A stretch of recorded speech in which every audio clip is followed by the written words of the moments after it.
Question वैसे मैंने कहा था आप कर लेना, बट आप मेरे को पूरा आप पे भरोसा आपने किया नहीं होगा, कर लिया, समझ भी आ गया, ठीक है। फिर भी एक बार दोबारा रिवाइज करा देते हैं। कुछ बच्चे बहुत इंटेलिजेंट हैं ना, जो सीधा मतलब बैग यहाँ से पटकते हैं, तो अब पेपर के 2 दिन पहले खुलता है बैग इनका, 3 दिन पहले, तो उन बच्चों के लिए एक बार बता दे रहे हैं कि अगर 3 दिन पहले भी पेपर के खुले तो कुछ तो समझ आए, कुछ एक आधा लाइन। आखिरी में तो ऐसे तुम्हें दोस्त मड़ी देना है कि मास्टर को पढ़ाना नहीं आता, ये केमिस्ट्री मुश्किल है, केमिस्ट्री समझ नहीं आती है ना, बट फिर भी कोशिश करते हैं। देखो वाटर एट 10 डिग्री है, वाटर एट 10 डिग्री को हमें किस पे लेके, calculate the enthalpy change on freezing 1 mole of water at 10 degree to ice at -10 degree. मतलब एक पानी है 10 डिग्री का, उसे मुझे कहाँ पे लेके जाना है, बर्फ़ बनाना है -10 डिग्री पे। देखो बेटा सारा, अगर ये बस इतना भी अगर किसी को समझ आ गया ना, तो तुम्हें समझ लेना आगे के जितने तुमने टॉपिक पढ़े तुम्हें सब आता है। अगर जिस बच्चे को क्वेश्चन समझ आ गया, तुम्हें समझ लेना अगर अभी तक जितना पढ़ा है, अगर कुछ नहीं भी आया तो आपको सब फिर भी समझ आ गया, आप सब कर जाओगे। देखो पानी है 10 डिग्री का, -10 डिग्री का बर्फ़ बनाना है, तो 10 डिग्री के पानी को पहले मैं कहाँ पे लेके जाऊँगा, 0 डिग्री का पानी, पूरा बोलना है, 0 नहीं, 0 का तो बर्फ़ भी है, पानी भी है। पहले पानी है 10 डिग्री का, तो इसे कहाँ पे बेटा लेके जाऊँगा, 0 डिग्री का पानी। फिर 0 डिग्री के पानी को किस में चेंज करूँगा, 0 डिग्री का बर्फ़, सही है। अब 0 डिग्री के बर्फ़ को कहाँ लेके जाऊँगा, -10 डिग्री का बर्फ़। मुझे जो पूछूँ बस वो बताते जाना, मतलब आपको सब आ गया। 10 डिग्री के पानी को 0 डिग्री के पानी पे ले जाने के लिए जो हीट लगती है उसे कौन सी हीट, सेंसिबल हीट। क्वेश्चन में दे रखा है 1 मोल, n की वैल्यू क्या दे रखी है बेटा 1, और इससे भी ज़्यादा क्लियरिटी आपको मिलेगी कि अगर 1 मोल दे रखा है तो आप ये बताओ हम कौन सा फॉर्मूला यूज़ करेंगे, NC∆T। अब मुझे बताओ 10 डिग्री से 0 डिग्री पे जा रहे हो, मतलब फाइनल टेम्परेचर कितना है बेटा 0, इनिशियल कितना था -10, अरे सही है भाई कि गलत है, 10 था, सॉरी कितना था 10, पर हम यही तो करते हैं, T final -T initial, T final कितना है 0, इनिशियल कितना है बेटा 10, अरे सही है। मोल कितना दे रखा है बेटा 1, अरे सही है भाई।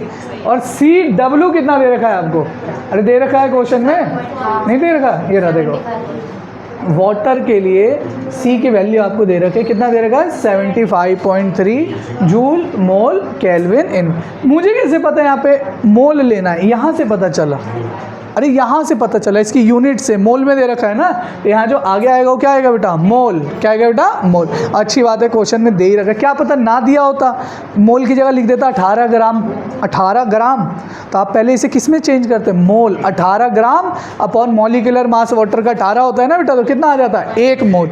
समझो क्वेश्चन यही नहीं आएगा, मैं तुम्हें सारे क्वेश्चन जो मार्केट में घूमते हैं आपको मैं बता रहा हूँ, आपको बस विजुअलाइज करना है। तो यहाँ से मुझे पता चल गया कि -753 जूल एनर्जी मुझे इस वाटर में से निकालनी पड़ेगी, तभी 0 डिग्री का पानी बनेगा। क्या बनेगा बेटा 0 डिग्री का पानी, क्या बनेगा बेटा 0 डिग्री का पानी, सही है। मुझे एक शब्द बताओ, पानी से बर्फ़ से मतलब सॉलिड से लिक्विड जब जाते थे बेटा, तो उसे लेटेंट हीट कहते हैं, मतलब लिक्विड से, मतलब लेटेंट हीट जब भी फेस चेंज हो रहा हो। मुझे बताओ सॉलिड से लिक्विड जाते थे तो उसे क्या कहते थे, हैं फ्यूज़न, क्या कहते थे बेटा फ्यूज़न। तो यहाँ भी कुछ लिखा होगा, देखो लिखा है ΔH फ्यूज़न, अरे लिखा है ना, मतलब हमें वैल्यू तो दे रखी है इन्होंने 0 डिग्री पे, मतलब 0 डिग्री पे बर्फ़ वाले के लिए दे रखी है। बट हम क्या कर रहे हैं, देखो पानी से बर्फ़ बना रहे हैं, पानी से क्या बना रहे हैं बेटा बर्फ़, और ये फ्यूजन का मतलब क्या है, फ्यूजन का मतलब क्या है, बर्फ़ से पानी, अरे क्या है भाई बर्फ़ से फ्यूज़न का क्या मतलब था भाई, यही तो पढ़ा था हमने, सॉलिड से लिक्विड। पर हम क्वेश्चन में क्या जा रहे हैं बताओ, लिक्विड से सॉलिड, अरे लिक्विड से सॉलिड, तो हमें बस क्या करना है बेटा, इसके आगे कौन सा साइन लगा दूंगा माइनस। मैंने पहले भी बोला था, देखो इधर ध्यान से, अगर कोई 10 डिग्री पे पानी है और मैं 20 डिग्री पे लेके जा रहा हूँ, ठीक है बेटा ध्यान से समझना, 10 डिग्री के पानी को 20 डिग्री पे अगर मैं लेके जा रहा हूँ और मुझे 20 जूल एनर्जी लग रही है, कितने जूल एनर्जी लग रही है बेटा 20। अब अगर मैं फिर चाहता हूँ 20 डिग्री के पानी को 10 डिग्री बना दूँ, तो मुझे कितना जूल एनर्जी निकालना है 20, अरे कितना निकालना है 20। सिस्टम से निकालोगे तो क्या लिखेंगे -20, दिया था तो क्या था बेटा +20, तो बस हमें यहाँ पे कौन सा साइन लगा देना है माइनस, क्योंकि यहाँ क्वेश्चन में दे रखा है फ्यूजन, क्या दे रखा है भाई फ्यूजन, इसलिए माइनस हमने लगा दिया। तो देखो अब मेरे को बताओ 0 डिग्री के पानी को 0 डिग्री का बर्फ़ बनाने के लिए कौन सी हीट का इस्तेमाल होगा, लेटेंट या सेंसिबल? लेटेंट क्या फॉर्मूला होता है? NL या ML, वो जैसा क्वेश्चन में गिवन होगा। जैसे हमें मोल दे रखा है 1, और नहीं यहाँ से भी नहीं, यहाँ से डिसाइड करूँगा, है ना। जो L की वैल्यू कितनी दे रखी है बेटा? मोल में दे रखी है। किस में दे रखी है? मोल। और ये किलो जूल है, क्या है बेटा? Kilo joule. तो 6.03 इंटू 1 कितना आ जाएगा बेटा? 6.03 इंटू 1। माइनस क्यों आया? ये क्योंकि कौन सा दे रखा है बेटा? फ्यूजन। फ्यूजन मतलब सॉलिड से लिक्विड। हम क्या कर रहे हैं? लिक्विड से सॉलिड, इसलिए हमारा आंसर क्या आया? मैं ना ऐसे सोच भी सकता हूँ कि अगर मुझे पानी दिया गया है और मुझे बर्फ़ बनाना है, खुद सोचना, पानी ना ऐसे सोचो जरा सरकारी भाषा में, कि पानी दे रखा है और मुझे बर्फ़ बनाना है, तो मुझे उसे हीट देना या हीट निकालना है उसमें से? बोलो यार भाई, कोई पानी है, मुझे बर्फ़ बनाना है, पानी है, बर्फ़ बनाना है, मुझे इसे हीट देना पड़ेगा, इसमें से हीट निकालना पड़ेगा? निकालना पड़ेगा भाई। हीट तो दोगे तो इसका टेम्परेचर बढ़ जाएगा ना। अरे खुद सोचो। अच्छा, हीट निकाल रहे हो, आपने अभी आते मेरे को बताया भैया जब भी हीट सिस्टम से निकल रही होगी कैसा साइन आएगा? अरे बोलो यार, तो आंसर इसीलिए तो नेगेटिव में आ रहा है। नहीं समझ आया? अब मुझे बताना, 0 डिग्री का आपने क्या बना लिया बेटा? बर्फ़। अरे क्या बना लिया? बर्फ़। अब हमें बनाना है -10 डिग्री का बर्फ़। क्या बनाना है? -10। दोनों बर्फ़ है, दोनों क्या है बेटा? सॉलिड। अब क्या चेंज क्या हो रहा है बेटा? 0 डिग्री का बर्फ़, -10 डिग्री का बर्फ़, चेंज क्या हो रहा है? टेम्परेचर। इसके लिए कौन सी हीट लगती है? सेंस। क्या फॉर्मूला है? NC∆T। देखो ऐसे कुछ दे रखा है क्या? सॉलिड के लिए C की वैल्यू दे रखी है ना आपको? अरे दे तो रखी है भाई, नहीं दे रखी? सॉलिड के लिए तो देखो 36.8। कितनी दे रखी है? 36.8। N की वैल्यू तो 1 है। अच्छा, ये कैसे पता चलेगा? मोल लेना है मुझे। देखो इसमें क्या दे रखा है बेटा? मोल। तो N की वैल्यू कितनी है? 1। C, ये C कौन सा C है? हाँ, स्पेसिफिक हीट। कैपिटल C क्या था? Heat capacity. और ये कौन सा बेटा? Specific heat. आइस के लिए स्पेसिफिक हीट कैपेसिटी कितना दे रखा है? मुझे कैसे पता है आइस के लिए दे रखा है? सॉलिड लिखा है। अरे क्या लिखा है भाई? सॉलिड। अरे एक और तो दे रखा है, ये लिक्विड लिखा है भाई। यहाँ से मैं आइडेंटिफाई किया, तुम इसी में गलत कर दोगे। आधी जनता ये गलत कर देगी, वो पेपर में यही नहीं आइडेंटिफाई कर पाएगी कि C आइस का है कि C वाटर। मैं समझ रहे हो मेरी बातों को, मैं कहना क्या चाह रहा हूँ ना। आइस क्या होता है बेटा? सॉलिड। यहाँ लिखा है ना सॉलिड, तो यहाँ से मैंने आइडेंटिफाई किया कि इसकी C की वैल्यू दे रखी है। NC∆T क्या होता है? मेरे को बताओ, ∆T का क्या कॉन्सेप्ट है? T ना T फाइनल -T इन। इस क्वेश्चन में T फाइनल कितना है? -10। इनिशियल 0, तो -10 -0 है ना। तो बेटा तुम्हारा आंसर कितना आ गया? -368 जूल। कितना आ गया बेटा? -368 जूल। समझ आया? अब मुझे बताओ, खुद सोच भी सकते हो, 0 डिग्री के बर्फ़ को -10 डिग्री और ठंडा करना है, और ठंडा करना है, तो उसमें हीट देनी है निकालनी है? बोलो भाई, एनर्जी किस में आनी, हीट किस में आनी चाहिए? अरे किस में आनी चाहिए? इसलिए तो माइनस में आ रहा है भाई। सोच भी सकते हो, आपके पास एक कॉन्सेप्ट है ना, पहले आपके एक दिमाग में कॉन्सेप्ट भर दिया गया है कि heat given to system positive, heat release by system negative. Temperature दोगे तो भाई, अब इस -10 डिग्री के बर्फ़ में अगर मैं टेम्परेचर दूँ तो इसका टेम्परेचर क्या होगा? -8 -6, मतलब ऐसे नीचे की तरफ बढ़ते जाएगा, 0 तक आ जाएगा, है ना। तो प्लस में आता है। किस में आता है बेटा? प्लस। हमसे पूछा है 10 से -10, मतलब इस 10 से हमें -10 तक जाने में कितनी एनर्जी लगी। तो आपको सबको क्या करना पड़ेगा बेटा? जोड़ना। अब तुम मुझे ऐसे बता सकते हो नेट एनर्जी पॉजिटिव आएगी या नेगेटिव? सोचना, पहले सोचो। 10 डिग्री के पानी को -10 डिग्री के बर्फ़ बनाने में हीट जो आपने दी होगी वो पॉजिटिव आनी चाहिए, नेगेटिव? नेगेटिव। मतलब आपने हीट निकाली है, उसको दी है, बस खत्म है। आप ऐसे भी अपने आंसर, कई क्वेश्चन तो कंपटीशन में आते हैं, बस प्लस और माइनस से ही बच्चे ना आंसर टिक करके आ जाते हैं बिना सॉल्व किए। कभी कभी ऐसे आता है नॉट डिफाइंड 0 और 1 का होगा, क्योंकि उसकी कैलकुलेशन इतनी बड़ी, अगर तुम करने बैठ गए ना तो 15 मिनट 16 मिनट लग जाएंगे। तो वो वहाँ पे ना वो इस चीज़ को चेक करते हैं पेपरों में कि किस बच्चे को कॉन्सेप्ट पता है, कि कॉन्सेप्ट से ही बता दिया प्लस माइनस। समझ रहे हो? तो सॉल्व करने की ज़रूरत नहीं थी, स्कूल में पूरा सॉल्व करना पड़ेगा आपको इसी तरीके से जैसे मैंने किया। कर पाओगे बेटा ऐसे क्वेश्चन? इसमें बस एक बवाल था, इस यहाँ दे रखा है LH फ्यूज़न, क्या दे रखा है बेटा? H फ्यूज़न, पर हमें चाहिए था क्रिस्टलाइजेशन। क्या चाहिए था बेटा? क्रिस्टल। तो फ्यूज़न क्या होता है? Minus of crystallisation. अरे सही है ना? फ्यूज़न का तो मतलब है बेटा सॉलिड से लिक्विड, और हम क्या कर रहे हैं? लिक्विड से सॉलिड। लिक्विड से सॉलिड को क्या कहते हैं बेटा? क्रिस्टलाइजेशन। इसलिए जो वैल्यू दी थी बस इसके आगे मैंने क्या लगा दिया बेटा? माइनस। क्या?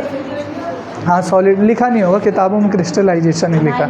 ठीक है, समझ आ गया? कर जाओगे सवाल, अब कर लेना। तुम बेटा बंद कर दो ना, पूरी कॉपी में ही आग लगा दूंगा मैं, पूरी कॉपी में, पेज वेज नहीं फाड़ूंगा। काम शर्म नहीं आती तो आग लगा देंगे। दिखाएं देखो भाई, ध्यान से समझ लेना। अगला टॉपिक है वर्क डन। क्या है बेटा? Work done. इस चैप्टर की और फिजिक्स के चैप्टर की जान है वर्क डन और इंटरनल एनर्जी। जिन बच्चों को ये 3 टॉपिक समझ आ गया ना, हीट, वर्क डन, देखो फिर कहेगा बात नहीं करता। जिन बच्चों को 3 टॉपिक आ जाए, हीट, वर्क डन और इंटरनल एनर्जी, तो समझ जाओ सारा तमाशा खत्म हो चुका है। जो जनता, वो जो अभी तुमने सवाल किया, इसे बड़ा मुश्किल सवाल माना जाता है, ध्यान रखना।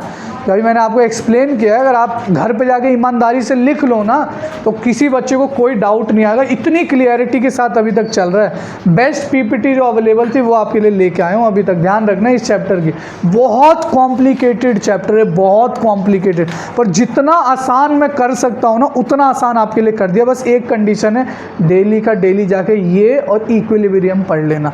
और कोई चैप्टर पढ़ो मत पढ़ो, 1-2 दिन फिजिक्स स्किप कर दो, मैथ कर दो, बट इन 2 चैप्टर को अगर आपने स्किप किया तो ये आपको ऐसा स्किप कर देंगे कि फिर आप इन्हें पकड़ नहीं पाओगे। मैं सच बता रहा हूँ, हंसने की बात नहीं है, ये तुम्हें बिल्कुल स्किप कर देंगे। कई लोगों को, कई टीचर्स के लिए ज़िंदगी भर का सबसे बड़ा सरदर्द है ये चैप्टर।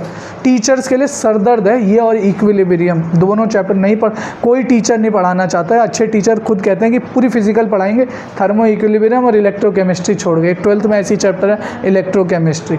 ठीक है, अब देखना वर्क डन। बेटा तमाशा क्या है, फिजिक्स में और केमिस्ट्री में बस साइन का अंतर है।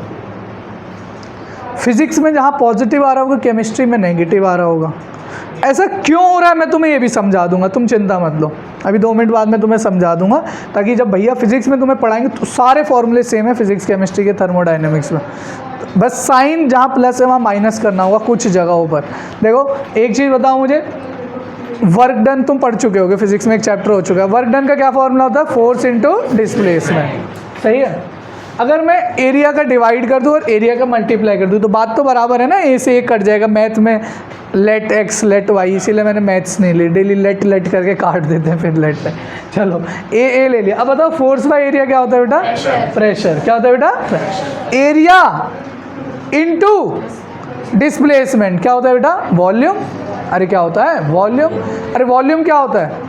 Length into breadth into height. ऐसे भी तो करते हो आप लोग, या फिर अगर कोई ऐसा क्वेश्चन है तो नहीं करते, एरिया इंटू जो उसमें डिस्प्लेसमेंट है। तो इसे हम लोग क्या बोल रहे हैं बेटा? Delta V. क्या बोल रहे हैं बेटा? Delta V. डेल्टा वी का मतलब क्या है? Change in volume. क्या है? चेंज इन, क्या है भाई? Change in. वर्क डन का क्या फॉर्मूला डिराइव कर लिया आपने? Pressure into change in volume, pressure into change in according to physics. अब तमाशा है थोड़ा साइन का बस केमिस्ट्री में। अच्छा मेरे हिसाब से आप लोगों के पास जो दिमाग है ना, आप कर जाओगे, पक्का कर जाओगे, देखना खुद सोचोगे तो कर जाओगे। मैं वर्क डन कर रहा हूँ सिस्टम पे, सिस्टम के रिस्पेक्ट में सोचना। एक सिस्टम है, मैं वर्क डन कर रहा हूँ, तो पॉजिटिव होगा नेगेटिव होगा? पॉजिटिव। और अगर सिस्टम वर्क डन कर रहा है, सिस्टम का नुकसान है ना, खुद वर्क कर रहा है भाई, तो क्या होना चाहिए? नेगेटिव। बस तुम्हें मैं इस आदमी ने सिस्टम पे वर्क किया भाई, तो सिस्टम का वर्क डन कैसा होगा? पॉजिटिव। ये शटर अपने आप उठता तो क्या होता? नेगेटिव। उसे सिस्टम को, शटर को अपने आप वर्क करना पड़ रहा था तो क्या होता है बेटा? नेगेटिव। पर अगर किसी आदमी ने हमने करके दिया तो उसे वर्क नहीं करना पड़ा तो क्या है बेटा? इसको दिमाग में बैठा ले, सारे सवाल हो जाएंगे। इस चैप्टर में जिस बच्चे को साइन कन्वेंशन आता है, फॉर्मूले तो बस 7, 8, 9, 10 हैं बस। समझ गए? सिर्फ साइन कन्वेंशन में सारे सवाल गलत कर देते हैं बच्चे, ठीक है। 2 शब्द समझ आ गए। हीट वाला बेटा दांत तोड़ दूंगा ऐसे, बिल्कुल हाथ में देके घर भेज दूँगा, ठीक है। तो एक तो हीट वाला आपको कॉन्सेप्ट समझ आ गया था, अरे आ गया था कॉन्सेप्ट हीट वाला प्लस माइनस। एक वर्क डन में आपको 2 पॉइंट समझ आ गए कि अगर वर्क डन बाय सिस्टम है तो वर्क डन कैसा है? Negative. Work done on system है तो क्या बेटा? पॉजिटिव। तुम ऐसे सरकारी भाषा से सोचना, कभी भी पेपर में सरकारी भाषा लगाना, सरकारी भाषा, ठीक है, तो तुम्हें दिमाग तुम्हारा क्लिक करेगा। अभी आपको आसान लग रहा है क्योंकि अभी आपने 2 ही टॉपिक के प्लस माइनस पढ़े हैं, जब सब हो जाएंगे तो कंफ्यूज, और फिजिक्स पढ़ लोगे तो और कंफ्यूज, पर मैं तुम्हें कंफ्यूज नहीं होने दूंगा। देखना ध्यान से, कहानी क्या है बेटा? ये देख, ऊपर लगी है पिस्टन, क्या लगी है बेटा? पिस्टन। अब बता, वर्क डन ऑन सिस्टम, हम वर्क कर रहे हैं तो ये कैसा है बेटा? पॉजिटिव। पर अगर ये सिस्टम इस पिस्टन को ऊपर की तरफ लेके जा रहा है ना, पहले बता वर्क कौन कर रहा है? System. Work done by system, तो वर्क डन बाय सिस्टम क्या लेना है? नेगेटिव। बस फिजिक्स में इसका उल्टा हो जाता है, ठीक है। मतलब ना तुम वो मत याद करो पॉजिटिव, तुम्हें जो आता है वो याद है ना, बस उसका उल्टा कर देना फिजिक्स में, वर्क डन वाले टॉपिक में, क्योंकि वहाँ पे हम लोग बाहर से देख रहे होते हैं, समझ गए?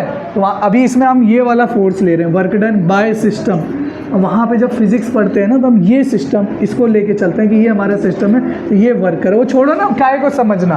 तुम तो 2 पॉइंट याद रखो, वर्क डन बाय सिस्टम, अरे बोल दो यार, work done on system, heat हमने दी सिस्टम को positive, heat release by system. बस अपना मैं सारे क्वेश्चन निकलवा दूंगा आपसे, ठीक है। बस हमें जितना आना चाहिए हमारे सारे सवाल हो जाएंगे, सही है। मुझे एक शब्द बताओगे?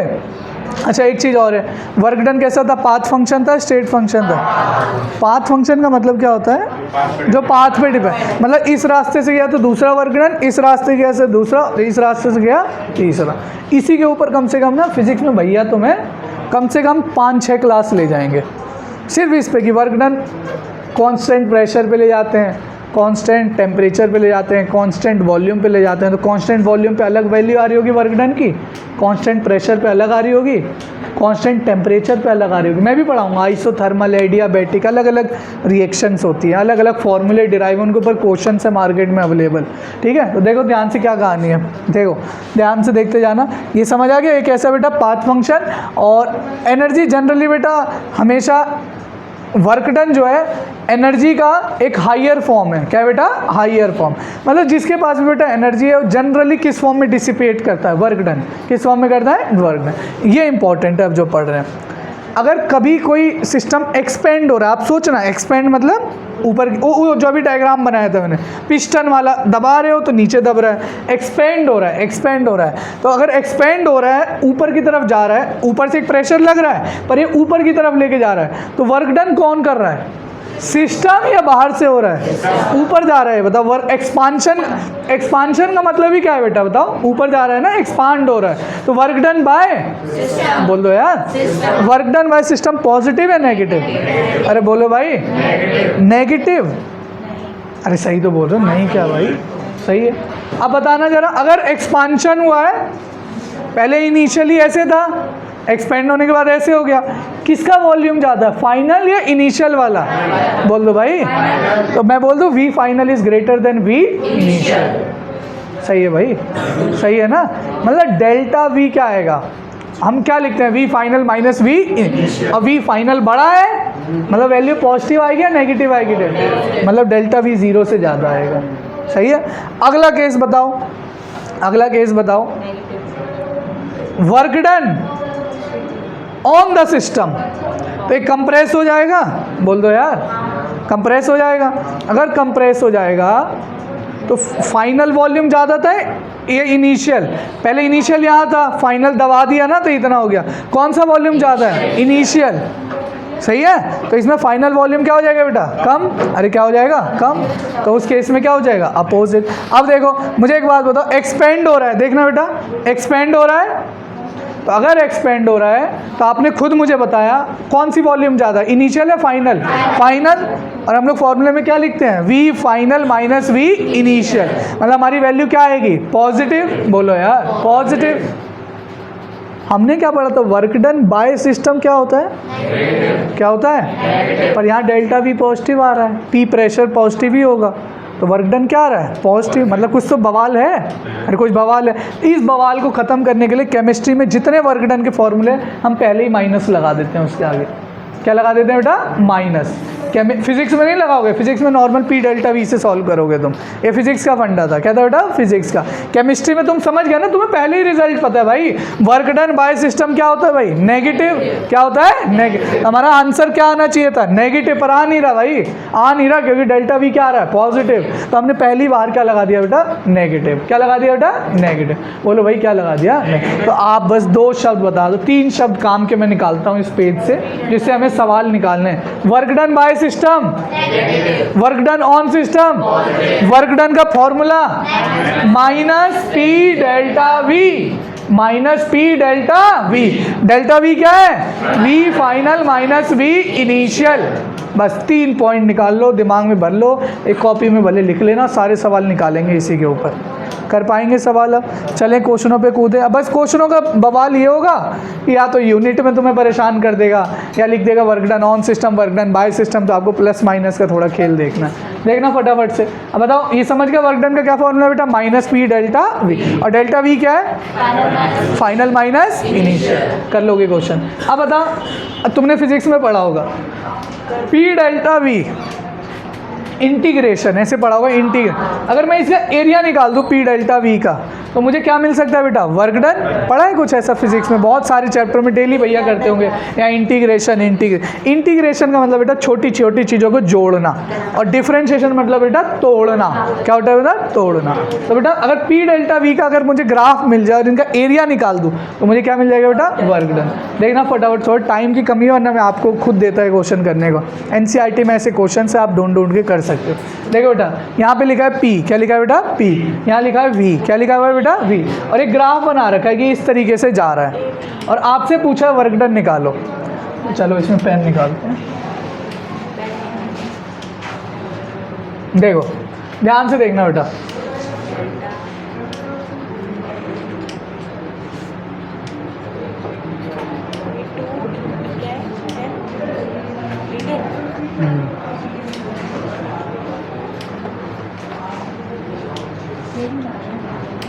देखो भाई बेटा, देखो आपको बस ये दे रखा था, ये है ना। तो मैंने पहले तो ग्राफ बना लिया, ऐसे ही बनाते हैं ना भाई ग्राफ। मैंने तो एक ट्राइंगल बना लिया पहले तो, और ये क्या है?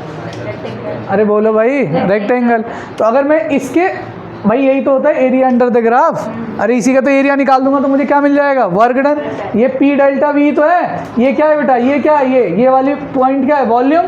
तो ये क्या हो गया? Delta we. अरे क्या है भाई? Delta we. तो हम निकालते हैं, देखो कैसे निकालेंगे। सबसे पहले इसका एरिया निकालो। इसका कैसे निकालोगे बेटा? बोलो half base into height. Half base कितना है बेटा इसका? ये बेस कितना है भाई? बोलो 3। और हाइट कितनी है बेटा इसकी? अरे बोल दो भाई। ये 4 है, ये 2 है, कितनी हाइट है इसकी? है 2। यहाँ से निकल के जो भी आंसर आ जाएगा, कितना आ जाएगा? 3। इसका भी तो निकालोगे एरिया। अरे पूरा का पूरा एरिया है ना, ग्राफ यही नहीं करते बच्चे बस इसका निकाल लेते हैं ग्राफ। तो ये कितना है बेटा? डेल्टा वी बोलो 3। और ये कितना है बेटा? यहाँ पर 2, 3 दूनी 6, और 6 और 3, तो ऐसे आंसर आ जाएगा। पर ये आंसर आपको उसमें दे रखा है, वैल्यू इसमें दे रखा। किस में दे रखा बेटा? एटीएम और लीटर। किस में दे रखा? एटीएम और लीटर। तो आपका आंसर क्या आ जाएगा? 9 लीटर एटीएम। पर आपसे पेपर में जूल में पूछा होगा, पिछली क्लास में भी पढ़ा के गया था। 1 लीटर एटीएम को 101.3 जूल बोलते हैं, नहीं पढ़ाया था कुछ? मैंने बोलता अप्रॉक्सीमेटली 100 भी कभी कभी ले लेते हैं ऑप्शन में अगर हो, पर स्कूल में आप 101.3 से मल्टीप्लाई कर दोगे तो लीटर एटीएम किस में कन्वर्ट हो जाएगा बेटा? जूल। मतलब एक पॉइंट और आपके दिमाग में बैठ गया क्या, कि अगर कभी पी डेल्टा वी अगर दे रखा है ग्राफ में, तो उसका एरिया निकाल दूंगा तो मुझे क्या मिल जाएगा बेटा? Work done. क्या मिल जाएगा बेटा? Work done. ये वर्क डन पॉजिटिव है नेगेटिव है? पॉजिटिव। बोलो यार, जरा देखो, खुद सोचते जाना। क्या तुम सब कुछ पॉजिटिव है? मतलब आप बताओ जरा क्या हुआ होगा? Work done on the system या by the system? On the system. मतलब तुम समझ पा रहे हो? वर्क डन ऑन सिस्टम मतलब नीचे गया होगा ना बेटा? मतलब नीचे गया होगा तो वॉल्यूम बढ़ा होगा, कम हो गया होगा? ये देखिए इधर देख, पहले वॉल्यूम कितना था बेटा? 5। 1 सेकेंड, पहले वॉल्यूम कितना था? 1 सेकेंड रुक जाओ। 2 5 5 2 2 2 2 2 2 2 2 2। देखो ध्यान से देखो, 2 कहानी है इसमें। अगर वर्क डन बाय सिस्टम हुआ है, वर्क डन क्या हुआ बेटा, बाय सिस्टम। अगर बाय सिस्टम हुआ तो वैल्यू पॉजिटिव आएगी नेगेटिव आएगी, अरे बोलो कैसी आएगी बेटा, नेगेटिव। पर अगर वर्क डन ऑन सिस्टम हुआ है तो कैसी आएगी, पॉजिटिव। कैसी आएगी बेटा, पॉजिटिव। तो बस इसमें हमें ग्राफ के एरो को चेंज करना है, समझ लो। जैसे अगर इस तरीके से एरो लिखा है, इस तरीके से एरो लिखा है, मतलब इसमें वॉल्यूम क्या हो गया बेटा, चेंज। मतलब पहले 2 लीटर था, अब कितना हो गया, 5। 2 से 5 कब होगा बताओ, 2 से 5 कब होगा, जब वर्क डन सिस्टम करेगा या ऑन द सिस्टम होगा, सिस्टम करेगा, तो उस टाइम वर्क डन कैसा आना चाहिए, नेगेटिव। पर अगर एरो इधर लगा होता तो कैसा आएगा बेटा, पॉजिटिव। कर पाओगे ऐसे सवाल, कुछ दिमाग में कर लेना क्वेश्चन। ये देखो और क्लियरिटी से लिखा है, जितना साफ मैंने समझा उससे भी साफ लिखा है ना। ट्राइंगल ABE और किसका निकाल दिया बेटा, है ना, EDCB, है ना, पता है ना, एरिया एरिया तो निकालना, length into breadth, half base into height. कर पाओगे ऐसे क्वेश्चन, ऐसे क्वेश्चन ये सारे NCERT के तुम्हारे सवाल लिखे हुए हैं, ठीक है। देखो 2-4 सवाल लिखो और करो, देखो करो, आप करोगे ना तभी चीज़ें होंगी। लिखना है क्वेश्चन, लिखो, देखो क्वांटिटी ऑफ वर्क डन, लिखो क्वांटिटी, लिखो भाई फटाफट लिखो, टाइम नहीं है बेटा।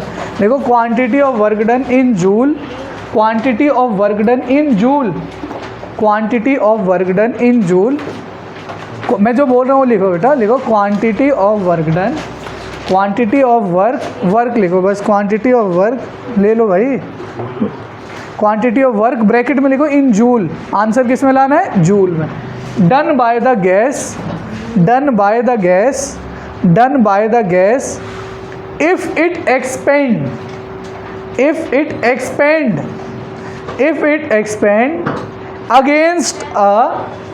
against a constant pressure of, against a constant pressure of, against a constant pressure of 0.980 ATM, ATM वो ATM नहीं है बेटा, एटमॉस्फेरिक प्रेशर वाले, 0.980 ATM and the change in volume, and the change in volume delta V is, and the change in volume delta V is 25 liter, 25 liter is, 25 liter is। निकालो, 2 minute का time है, जिसको आता हो 2 minute में कर देगा, करो।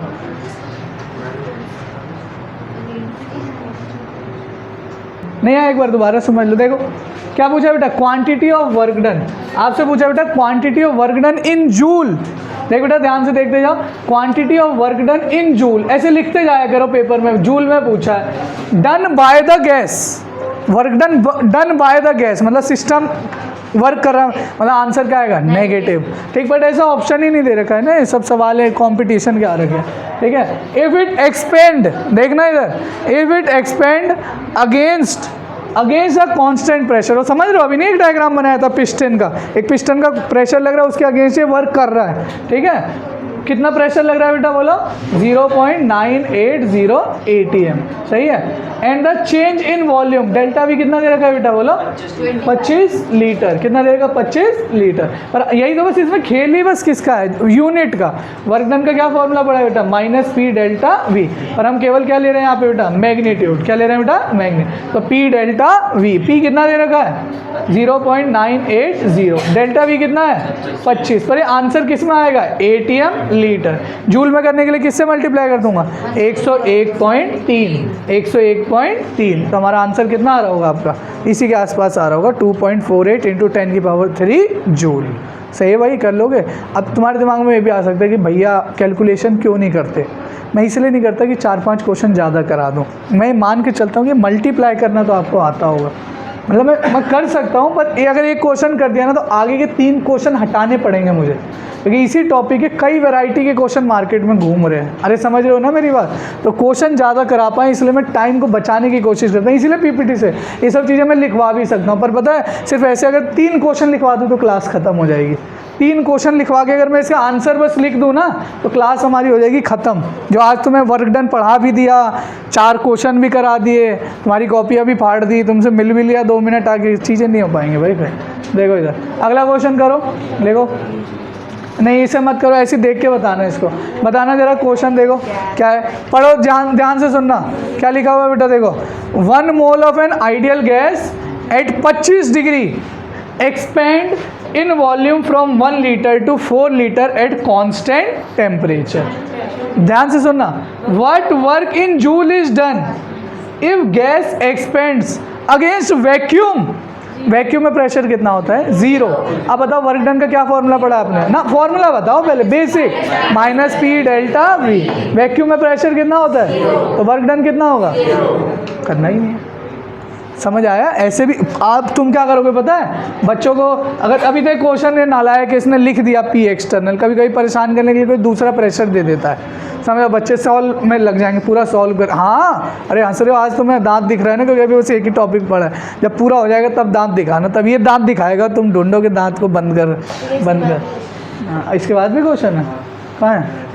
हाँ तो करवा तो रहा हूँ, इसीलिए तो मैंने बोला, यही तो फ़ायदा है पीपीटी का, जितने तुम घर पे जाके लड़ो रोगे ना, सब यहीं पे लिखा हुआ है। करना जरा क्वेश्चन, ये करने लायक है, यूनिट का खेल है बस, इसमें कर लो, वैसे कर लो, कर लो, यूनिट का खेल है भाई, करो एक बार बेटा, करो, 2 मिनट का टाइम है, करो, कर लो, लिख लो क्वेश्चन, लिख लो। An ideal gas expand in volume from 1 × 10⁻³ meter cube to 1 × 10⁻² meter cube at 300 Kelvin against a constant pressure of 1 × 10⁵ Newton meter square. The work done is, work done बताना है आप। देखना बेटा क्या है, बहुत सिंपल सा क्वेश्चन है, कुछ है नहीं, यूनिट का बस सारा फंडा है। क्या है? एक आइडियल गैस है, एक आइडियल गैस है बेटा, एक्सपेंड कर रही है इन वॉल्यूम फ्रॉम 1 × 10, एक्सपेंड कर रही है मतलब एक्सपेंड मतलब बढ़ रही है, मतलब v इनिशियल कितना है बेटा बताओ? v इनिशियल कितना है? 1 × 10⁻³ और v फाइनल कितना है बेटा बताओ? 1 × 10⁻² एट 300 केल्विन, मतलब कांस्टेंट टेम्परेचर और प्रेशर पे। और बेटा प्रेशर कितना दे रखा है आपको बताओ? प्रेशर कितना दे रखा? 1 × 10⁵ न्यूटन मीटर स्क्वायर। सही है भाई। अब कहानी देखो, हमें वर्क डन का एक ही फॉर्मूला आता है, क्या आता है? Minus P delta V. P दे रखा है आपको, अरे पी दे रखा है, कितना दे रखा है बताओ? ये माइनस तो फॉर्मूले में था, पी में नहीं लगा है, -10⁵ सारा तमाशा डेल्टा वी का है। डेल्टा वी मुझे माइनस करना है, V final minus V initial, मतलब मुझे माइनस करना है 10⁻² में से, भाई बात मत करो, 10⁻² में से 10⁻³ अब मुझे बताओ क्या 10⁻² में से 10⁻³ करना, तो मैं क्या लिखूंगी, मतलब आसानी से सॉल्व हो जाए। अगर मैं या तो अच्छा कॉमन ले लूँ, क्या कॉमन ले लूँ? 10⁻² ही कॉमन ले लूँ, तो ले लिया 10⁻³ कॉमन ले लिया। अगर -3 लूँगा तो यहाँ पे क्या आएगा बोलो? यहाँ क्या लिख दूंगा? 10, यहाँ क्या लिखूँगा? -1। सही है ना? 10⁻³ × 10 क्या हो जाएगा? 10⁻²। नहीं आता है सब कर, कुछ होगा एक आधा, कोई सबको आता है, कोई है तो बोलो फिर सॉल्व कर देंगे। अब 10 - 1 नहीं आता तो काट लो ना, 10 लाइन खींच लो और ये काट के देख लो 10 में से, अरे हो सकता है 10 में से क्या था बेटा? 9। 9 × 10⁻³ -3 × 10⁻⁵ + 5 कितना हो बेटा? ना है तो कर लिया करो फटाफट, 5 1 2 3 4 5 2 काट लो, कितना आ रहा है बेटा? अरे बोलो, गलत है ना 5 में से 3 गया तो कितने गए भाई? 2। कितना आंसर आ गया आपके? -9 × 10⁻² जूल, या फिर क्या बोल रहा हूँ -900। देखो कपिल, हो गया ना क्लियर? क्या था? एक्सपेंड, वर्क डन मतलब एक्सपेंड कर रहा है सिस्टम, मतलब वर्क डन बाय आंसर क्या आना चाहिए? आ तो रहा है नेगेटिव। उस क्वेश्चन में हम इसलिए अटके नहीं, क्वेश्चन को फ्रेम ऐसे किया गया था कि बच्चे कंफ्यूज हो जाए, परेशान हो जाए। अब उस क्वेश्चन के प्रेशर में तुम आगे के सवाल गलत करो। कंपटीशन में बस इतने का ही फ़र्क होता है कि सवाल गलत कराने के लिए जितना तुम्हारे दिमाग से खेल सकते हैं उतना खेलेंगे, ठीक है? कर पाओगे बेटा ऐसे क्वेश्चन? अब देखो फटाफट ध्यान से सुनते जाना, ठीक है? 5-10 मिनट की बात है, उसके बाद आपको छोड़ दिया जाएगा। सिलेबस बहुत है, क्वेश्चन बहुत है, मैं चाहता तो इस 3 में से सिर्फ एक सवाल कराता वर्क डन का, तो भी आपको पता भी नहीं चलता कि भैया ने क्या किया, आपको लगता नहीं वर्क डन समझ आ गया। पर तीनों करा दिए, 4 करा दिए, ग्राफ भी करा दिया, ग्राफ से क्वेश्चन आए कर देंगे, साइन कन्वेंशन क्लियर हो गई, यूनिट वाला फंडा क्लियर हो गया, एक्सपेंशन वाला क्लियर हो गया। कभी ये भी क्लियर हो गया कि माइनस ना लिखा हो, सिर्फ मैग्नीट्यूड पूछा हो तो पॉजिटिव में भी हम आंसर लिख के आ सकते हैं, बट आपको अपने तरीके से करना है। वर्क डन का फॉर्मूला क्या है? -P delta we. पता लोग मुश्किल बनाते हैं, बहुत आसान चैप्टर है। सोचो अभी तक सिर्फ 2 शब्द पढ़ा है, एक हीट हीट का एक फॉर्मूला, एक है लेटेंट और एक है स्पेसिफिक, और दोनों एक NL MS delta T MC, sorry यहाँ C से, हमारी कॉपियों में बुक में हमने S से ही पढ़ा है। चलो M small c delta T, खत्म हो गया, हीट खत्म। Work done -P delta V, work done by system negative, work done on system. ये पूरा टॉपिक खत्म, ये दो टॉपिक बड़े बड़े खत्म हैं। लोग बड़ा कॉम्प्लेक्स बना देते हैं इसको, ठीक है, बहुत सिंप्लिसिटी से चल रहे हैं। कॉम्प्लेक्स आप बनाओगे क्योंकि आप पढ़ नहीं रहे, कुछ दिनों बाद माइनस प्लस नहीं समझ आएगा। अब देखो हमें थर्मोडायनेमिक्स के लॉ फिजिक्स में भी पढ़ना है, केमिस्ट्री में भी पढ़ना है, ध्यान से समझ लेना। देखो भाई, एक हमें पढ़ना है ज़ीरोथ लॉ, क्या है बेटा, कुछ है ही नहीं इसमें तो जान ही नहीं है। फिर हम लोग पढ़ेंगे फर्स्ट लॉ, सेकेंड लॉ और थर्ड लॉ।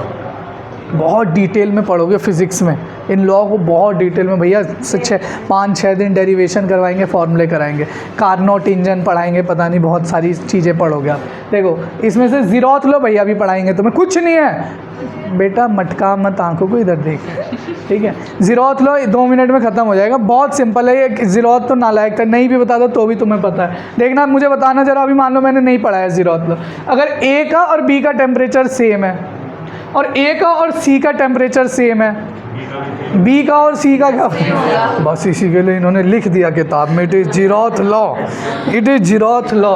ज़ीरोथ लॉ क्या है कि जब आप बात करोगे टेम्परेचर A का B का सेम है और A का C का सेम है, तो B का और C का भी क्या होगा, सेम। ये ज़ीरोथ लॉ है, ठीक है, ठीक है। थर्मल इक्विलिब्रियम में होंगे। देखना, एक शब्द सुनना, मैंने ये नहीं बोला तीनों का तीनों का टेम्परेचर सेम होगा, इक्वल बोला है। क्या बोला बेटा, इक्वल। वैसे तो इक्वल सेम एक ही बात है, ये चीज़ मतलब बाद में कंफ्यूज हो गए, पर अभी के लिए तुम याद रखो। समझ आ गया ज़ीरोथ लॉ? तो जूता खाने का काम किया कि नहीं साइंटिस्ट, किया ना, बेवजह में तुम्हारा दिमाग बस खा, ये देख के भैया एक लॉ और पढ़ना है, ज़ीरोथ लॉ है ना, अरे ज़ीरोथ लिख भी दी अंग्रेजी में, देखो मैं पढ़ देता हूँ। 2 object at different temperature in thermal constant with each other, अरे ठीक है, हाँ ये जरूरी है, ये शब्द बताया नहीं मैंने, पर ये तीनों एक दूसरे के क्या होने चाहिए बेटा, डायरेक्ट कांटेक्ट में, ये इंपॉर्टेंट था, अच्छा वो बताया आपने मुझे, है ना, डायरेक्ट, अरे कांटेक्ट में होंगे तभी तीनों का टेम्परेचर एक जैसा होगा ना भाई, इन दोनों का सेम, इन दोनों का सेम, तो इन दोनों का भी क्या सेम। अगर अलग हो गए, थोड़ा दूर हो जाएगा तो टेम्परेचर कॉन्स्टेंट नहीं होगा, सेम नहीं होगा, ठीक है। In thermal contact with each other tend to move toward the same temperature, मतलब एक का टेम्परेचर है 70, एक का है 80 और एक का 90, तो कुछ देर बाद देखोगे तो तीनों का टेम्परेचर सेम हो जाएगा, आपस में हीट एक्सचेंज करके तीनों टेम्परेचर क्या कर लेंगे बेटा, same. When 2 body A and B have equality of temperature with a third body C, then in turn have equality of temperature with each other. तुम तो ये याद रखना, समझ गए ना बेटा, ABAC ये पढ़ते हैं बेटा, है। ये 3 तरह के इक्विलिब्रियम शब्दों का इस्तेमाल होता है, ध्यान से सुन लेना। एक होता है मैकेनिकल इक्विलिब्रियम, क्या होता है बेटा, मैकेनिकल इक्विलिब्रियम फिजिक्स में तुम पढ़ चुके हो ना, कि अगर फोर्स नेट 0 होता है, मतलब इधर से 6 न्यूटन, इधर से 6 न्यूटन, तो भाई दोनों तरफ से 6 न्यूटन का फोर्स, तो किधर जाएगा, राइट या लेफ्ट, कहीं नहीं। क्यों? क्योंकि कौन से इक्विलिब्रियम है, भैया ने नहीं बताया, को कटोरे में बॉल गिर रही है, ऊपर नीचे जा रही है, वो भी एक बताया होगा, तो आगे एक पॉइंट पे रुकता है, वो अलग इक्विलिब्रियम है। मैकेनिकल मतलब नॉर्मल, ऐसे बात कर रहे हैं कि जो F वाला आपने पढ़ा है कि 6 न्यूटन इधर, 6 न्यूटन इधर। एक होता है केमिकल इक्विलिब्रियम, क्या होता है पता है, इक्विलिब्रियम का मतलब क्या होता है, तुम्हें लगता है इक्विलिब्रियम मतलब जहाँ पे प्रोडक्ट नहीं बन रहा, तुम्हारे दिमाग में यही दिमाग में भरा होता है। इक्विलिब्रियम का मतलब ये होता है ना कि 10 मोल रिएक्टेंट 10 मोल प्रोडक्ट बना रहे हैं और 10 मोल प्रोडक्ट 10 मोल रिएक्टेंट बना रहे हैं, मतलब उस पॉइंट पे कोई भी चेंज नहीं हो रहा, जितना रिएक्टेंट प्रोडक्ट में जा रहा है उतना ही प्रोडक्ट किस में जा रहा है, रिएक्टेंट। तो आप फाइनली देखोगे तो प्रोडक्ट में कोई चेंज नहीं आ रहा होगा, तो उसे हम लोग कहते हैं बेटा केमिकल इक्विलिब्रियम। थर्मल इक्विलिब्रियम का मतलब क्या है, दोनों के बीच का, दोनों का टेम्परेचर क्या होगा, सेम, अरे क्या होगा, सेम, तो डेल्टा T की वैल्यू क्या आएगी बेटा, 0, क्या आएगी बेटा, 0। देखो 2 टॉपिक पढ़े, हीट वर्क डन, क्या पढ़ ले, हीट और वर्क, उन दोनों का इस्तेमाल करके हम निकालेंगे इंटरनल एनर्जी। इंटरनल एनर्जी क्या होता है, बहुत काम की चीज़ है, बहुत इंपॉर्टेंट है, यही फर्स्ट लॉ ऑफ थर्मोडायनेमिक्स है। पूरा चैप्टर डेल्टा यू से भरा हुआ है, जितने फॉर्मूले पढ़ेंगे आगे, कम से कम 30 से 40% फॉर्मूले में हर जगह डेल्टा यू लिखा हुआ है, और जिस बच्चे को साइन कन्वेंशन आता है वो कर जाएगा डेल्टा यू। कुछ नहीं है, क्योंकि डेल्टा यू का फॉर्मूला होता है Q+W, ठीक है, अभी आपको पढ़ा देंगे डेल्टा यू का फॉर्मूला, अच्छा आगे होगा ना, डेल्टा यू का फॉर्मूला आपको बता देंगे, Q+W। Q पे PhD है आपकी, अरे हीट पे पीएचडी है, वर्क डन पे पीएचडी, आपके बचा क्या, दोनों को ऐड करना। हाँ साइन आना चाहिए, आता है साइन, हमें दोनों का साइन आता है भाई। अरे आता ही नहीं आता बेटा साइन कन्वेंशन, तो कर जाएंगे। इंटरनल एनर्जी क्या है भाई, टोटल एनर्जी, सारी जितनी एनर्जी किसी एक सिस्टम के अंदर हो सकती है। क्या क्या हो सकता है, kinetic energy, potential energy, vibration energy, जितनी भी एनर्जी है, रोटेशन एनर्जी, इलेक्ट्रिकल एनर्जी, सारी एनर्जी को जोड़ दो तो एक सिस्टम के पास खुद का एक इंटरनल एनर्जी होता है। क्या होता है बेटा, इंटरनल एनर्जी। तो इंटरनल एनर्जी मतलब बेटा sum total of all the energy, kinetic, potential, vibrational, electrical, rotation, ये होता है स्टेट फंक्शन। क्या होता है बेटा, स्टेट। ध्यान से सुनना, स्टेट फंक्शन मतलब बेटा ये केवल इनिशियल और फाइनल पॉइंट पे डिपेंड करता है। इसे कोई मतलब नहीं है कि इसे केवल इससे मतलब नहीं है कि इस रास्ते से आया, इस रास्ते से आया, इस रास्ते से आया। इसको केवल दो चीज़ों से डिपेंड है। कौन कौन, इनिशियल और फाइनल। अब मुझे बताओ, अगर कोई चीज़ है, ध्यान से सुनना, क्वेश्चन 3-4 सवाल आ रखे हैं। अगर कोई एक है जो यहाँ से स्टार्ट हो और यहीं पे आगे फिर ख़त्म हो गया, मतलब जो इनिशियल पॉइंट था यही फाइनल पॉइंट है, तो उसका डेल्टा यू क्या होगा, ज़ीरो। क्या होगा भाई, ज़ीरो। उसे फर्क ही नहीं पड़ता, चाहे वो ऐसे घूम के आया हो, चाहे वो ऐसे घूम के आया हो, चाहे वो ऐसे घूम के आया, उसका इनिशियल और फाइनल पॉइंट अगर सेम है तो डेल्टा यू क्या हो जाएगा, ज़ीरो। क्या होगा, ज़ीरो। इंटरनल एनर्जी समझ गए, सब तरह की एनर्जी, अभी फिजिक्स में और डिटेल में पढ़ाएंगे भैया, 3/2 kBT, बहुत सारे फॉर्मूले हैं, ठीक है। इसके बाद देखो एक मिनट में बस खत्म हो जाएगा। डेल्टा यू का क्या फॉर्मूला है बेटा, बताओ, यू फाइनल। अच्छा, डेल्टा यू नाम की कोई चीज़ होती ही नहीं है। इंटरनल एनर्जी तुम्हारी औकात की बस की बात नहीं है, निकाल लो। अरे भाई यू कोई नहीं निकाल सकता भाई, टोटल हमें अभी हमें ये भी नहीं पता कि सिर्फ इतनी एनर्जी है और भी एनर्जी जोड़ती है, अभी हमें ये भी नहीं पता। तो एक यू कांस्टेंट वैल्यू तो नहीं निकाल सकते, डेल्टा यू निकाल सकते हो। क्या निकाल सकते हो, डेल्टा, कितना चेंज हुआ इंटरनल एनर्जी में, अरे ये निकाल सकते हो आप, ठीक है बेटा। देखो इधर, तो डेल्टा यू निकालने का क्या तरीका, you final minus you initial. बताओ यू क्या है बेटा, एक्सटेंसिव पढ़ा दिया, state property, it does not depend on path, केवल किस चीज़ पर डिपेंड करता है बेटा, इनिशियल और फाइनल। तो जब जब साइक्लिक प्रोसेस आएगा, साइक्लिक मतलब जहाँ से स्टार्ट किया वहीं पे खत्म। 2 मिनट की बात है, घबराओ मत, मैं उड़ा दूंगा, सवाल है आगे उड़ा दूंगा सारे, ध्यान रख लेना, क्योंकि टाइम की कमी है भाई। टाइम में 3 क्लास मिलती है, 6 क्लास होनी चाहिए, 6 क्लास हफ्ते में, तब मैं करवाऊँ सारी, सब लिखवा के कॉपी में। 7 क्लास 6 होनी चाहिए, तो सब टॉपिक लिखवाऊँ कॉपी में, क्लास में लिखवा के भेजूँ मैं, ठीक है। पर मैं जितना कंटेंट है उससे भी ज़्यादा पढ़ा रहा हूँ सारे क्वेश्चन। टाइम चाहिए 5-10 मिनट, सपोर्ट किया करो, इतनी बकैती मत किया करो, बस्ता बांध लिया, ठीक है। देखो तो मुझे एक चीज़ बताओ, इस साइक्लिक प्रोसेस में इनिशियल और फाइनल पॉइंट क्या है, सेम। तो डेल्टा यू क्या आएगा, ज़ीरो। तो बेटा जब भी कोई साइक्लिक यहाँ से स्टार्ट किया, यहीं घूम के आ गया, क्या पाथ पे डिपेंड करता है क्या, नहीं। चाहे ऐसे घूम के आओ, चाहे ऐसे घूम के आओ, कहीं से भी घुमा लाओ, अगर इनिशियल और फाइनल पॉइंट सेम है तो क्या होगा, डेल्टा यू क्या होगा, ज़ीरो। क्यों, डेल्टा यू का क्या फॉर्मूला पड़ा, you final minus you initial. कर पाओगे ऐसे सवाल। अब बताओ 2-3 शब्द वहाँ पे लिखा नहीं था क्या, 1-2 शब्द नहीं लिखे या उड़ा दिया मैंने, हैं? उड़ा दिया, ये पूरा भरोसा उड़ा दिया होगा इस आदमी ने। ये मैंने बता दी, it is not possible, exact value नहीं निकाल सकते, है ना। अब देखो, अब मेरे को एक चीज़ बताना बस, ठीक है। देखो क्या लिखा है, the internal energy change when a system go from state A to B is 40। मतलब ए से बी पे गया तो कितना जूल का चेंज हुआ बेटा, 40। अब बताओ, पूछा if the system go from A to by a reversible path and return to state A, मतलब एक दूसरे पाथ से गया, रिवर्सिबल पाथ से ए से बी दूसरे तरीके से गया और दोबारा ए पे आ गया। अरे दोबारा ए पे आ गया तो बताओ डेल्टा यू कितना होगा, क्यों, वो पॉइंट बताओ, क्यों, जहां से स्टार्ट किया वहीं पे चला गया। और ये कौन सा है, path function, state function, path या स्टेट, स्टेट केवल किस पे डिपेंड करता है, इनिशियल और फाइनल, पाथ पे डिपेंड नहीं करता, कैसे गया, ऐसे क्वेश्चन आते हैं, ठीक है। अब फर्स्ट लॉ ऑफ थर्मोडायनेमिक्स पढ़ना है, देखो कुछ नहीं है, फर्स्ट लॉ ऑफ थर्मोडायनेमिक्स मतलब क्या है, तुम कैसे चेंज इन इंटरनल एनर्जी निकालोगे, वो होता है Q प्लस। अब तुम जितने क्वेश्चन है सब कर सकते हो, देखो ना, आइडेंटिफाई द स्टेट फंक्शन। देखो एक जैसे एक क्वेश्चन, बस एक, इसके बाद चले जाने, लास्ट है बस। ठीक है, वैसे तो 2 हैं पर आप कर लाना नीचे वाला, मैं इसे फिर पढ़ाऊंगा अगली क्लास में, घबराओ मत। पर एक बार एक रिकैप ले लो। एक प्रोसेस है, 701 joule of heat is absorb, यहाँ से तमाशा चालू, 701 joule of heat is absorb, क्या क्यू पॉजिटिव या नेगेटिव, बोलो यार।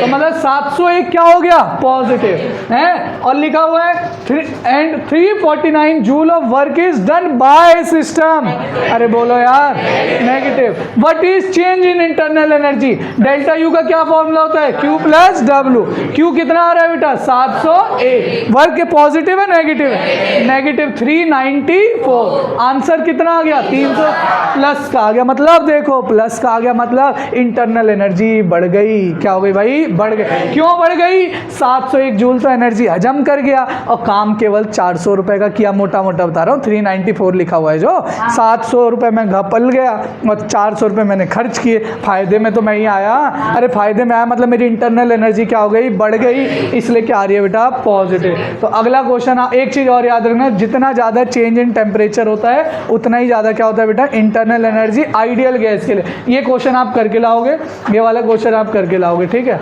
अब आगे ये सब फिजिक्स का चालू हो गया, जाओ भाग जाओ ऐसे।